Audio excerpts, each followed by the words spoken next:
215 men and women have served as Supreme Court justices.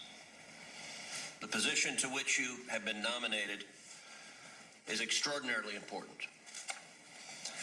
And that is why the Senate is given the responsibility for advice and consent under the Constitution. Because the job matters immensely.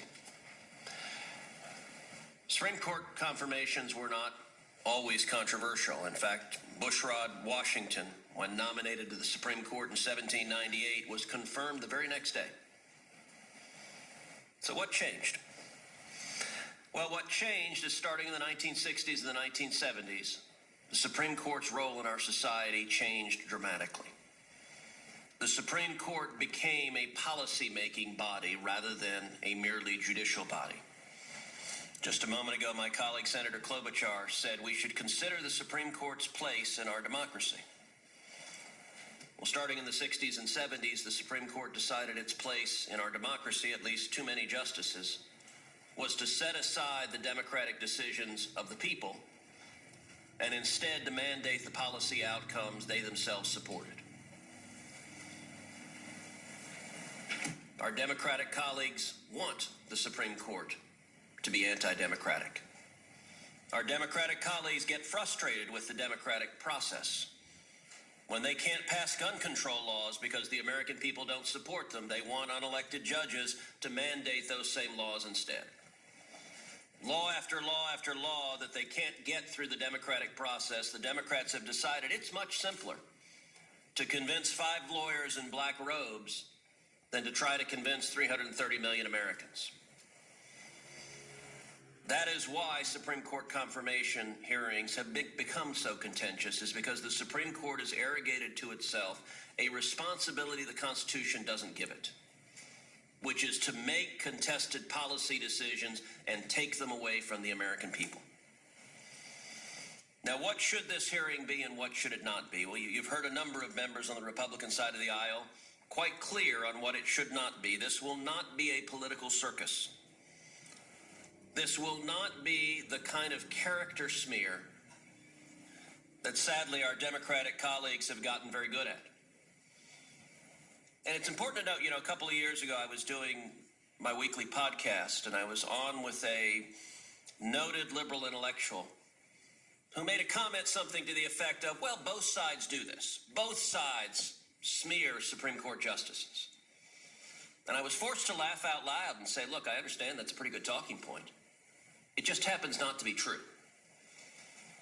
It is only one side of the aisle, the Democratic aisle, that went so into the gutter with Judge Robert Bork that they invented a new verb, to bork someone. It is only one side of the aisle that with Justice Clarence Thomas was so reprehensible that is, the president who nominated him, President George Herbert Walker Bush, wrote at the time, quote, "What's happening to Clarence Thomas is just plain horrible. All the groups that tried to beat him up on abortion or affirmative action have now come out of the woodwork. They are trying to destroy a decent man. This is an ugly process, and one can see clearly why so many good people elect to stay out of public life." As Justice Thomas observed in that hearing, what happened there was, to use his words, a high-tech lynching. And I would note the chairman who presided over that disgrace was Joe Biden. And then most of the members of this committee remember the confirmation hearing of Brett Kavanaugh, one of the lowest moments in the history of this committee, where Democrats on this committee sat on allegations, didn't refer them to the FBI, didn't ask for investigations, hid them, and then leaked them against the wishes of the complainant. And we began a circus that featured Spartacus moments, featured such nuts as Michael Avenatti, whom CNN breathlessly for some months described as a possible Democratic presidential candidate. That's before, presumably, he became a felon in recent months. Judge Jackson, I can assure you that your hearing will feature none of that disgraceful behavior. No one is going to inquire into your teenage dating habits.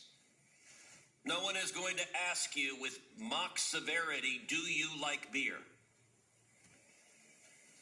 But that's not to say this hearing should be non-substantive and non-vigorous. In this hearing, this committee has a responsibility to focus on issues, to focus on your record, to focus on substance, to do our very best to ascertain what kind of justice you would be. And a couple of straw men. It is no longer the case that Supreme Court confirmation hearings are merely about qualifications. There are some who say, well, if the justice is qualified, the Senate should confirm. There was a time that was the case. Our Democratic colleagues have abandoned that standard long ago. Our Democratic colleagues, then Senator Joe Biden was perfectly happy to vote against John Roberts, someone who was unquestionably qualified for the court. He was perfectly happy to vote against Sam Alito, someone who was unquestionably qualified for the court. And indeed, every member of our Democratic colleagues who was here at the time participated in the first ever filibuster of a Supreme Court justice on partisan lines with Justice Neil Gorsuch.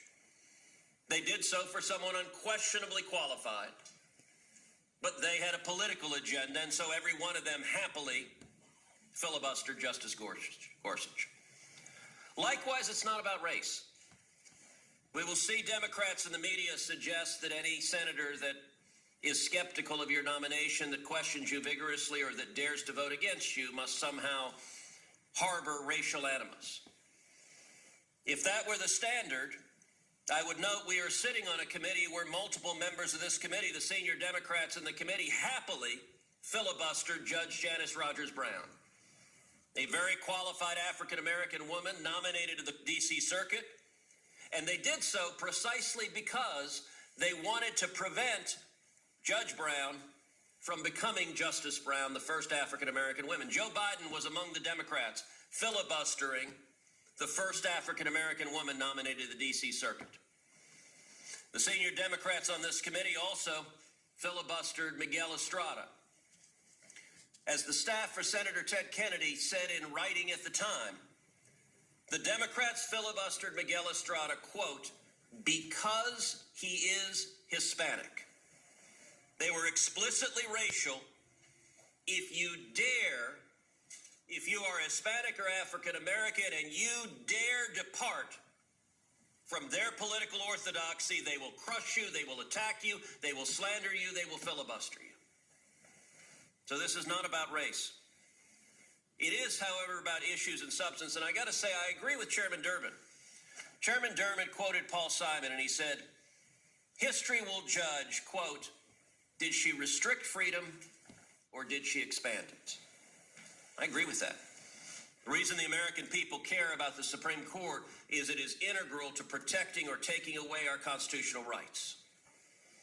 When it comes to free speech, this committee should inquire, will you protect the rights of Americans to speak, to say unpopular ideas, to say ideas that the government doesn't want you to say, that you nonetheless have a right to say?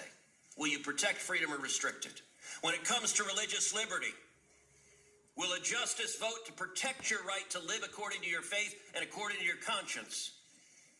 Or will a justice vote to crush religious liberty and strip those rights away?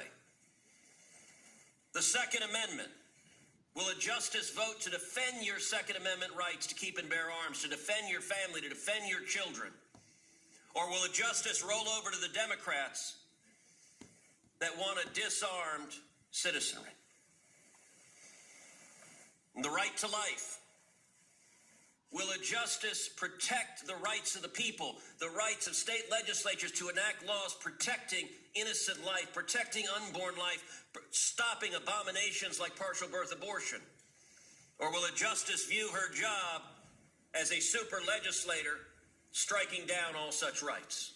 School choice.